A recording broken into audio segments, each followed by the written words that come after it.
dream can last a lifetime. One Rochester man's fascination with World War II aircraft began as a boy. It's a passion that stuck with him his entire life, and it's taken him to new heights in retirement. Here's News Center's Jess Abrahamson with our special report, Taking Flight.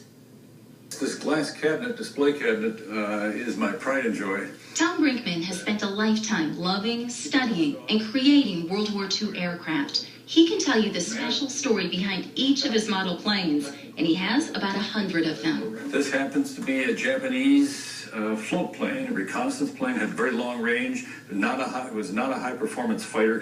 One of the most common questions I get is, did I fly these? And I always cross my fingers behind my back, so to speak, and say yes. But in truth, it's only in my imagination, in my dreams. I wanted to be a pilot when I was a little tyke, but this eye never cooperated, and that wasn't 20/20, which is what I was always told you had to have in those days. So I kind of gave up on that dream, but I did go into aeronautical engineering up at the university. A road that led Tom to Rochester. In the early days, IBM here was a real major place for mechanical kind of products for IBM. The old 80-column punch cards and the machines that handled those things. But later in his career, Tom would teach hard drive technology to fly. That head actually physically flies on the disk. So now I've come back to my aerodynamics after all these years. And I managed a department that designed these heads so they would fly right.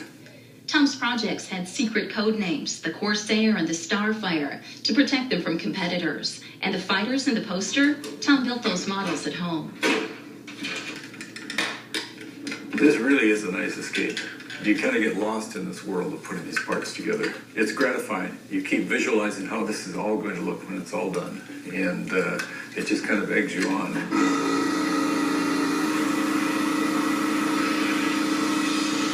All done, and you've turned off the airbrush for the last time, and you look at that thing. You've got all the weathering, the oil and the grime. I always like to do a lot of the weathering and put the realism into them.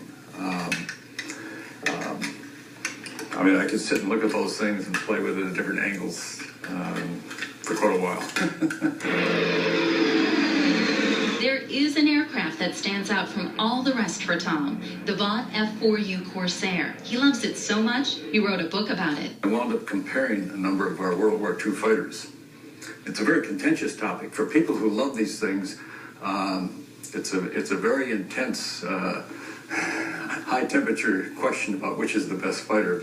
But in Tom's mind, there is no question about the importance of preserving history and the stories of the brave men who flew these planes. These guys were rushed through trainings.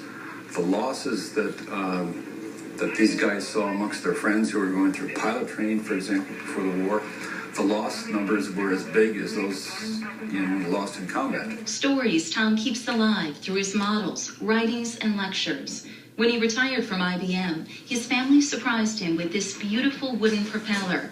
It welcomes him to his workbench as each new project begins to take flight. In Rochester, Jess Abrahamson, KTTC News Center. Tom Brinkman will be sharing his model planes at the Big Oshkosh Air Show this summer. It will be his 7th year speaking at the event. He's also writing a series of articles for Warbirds magazine that will be published later this year. Jonathan, looking a little bit snowier outside today.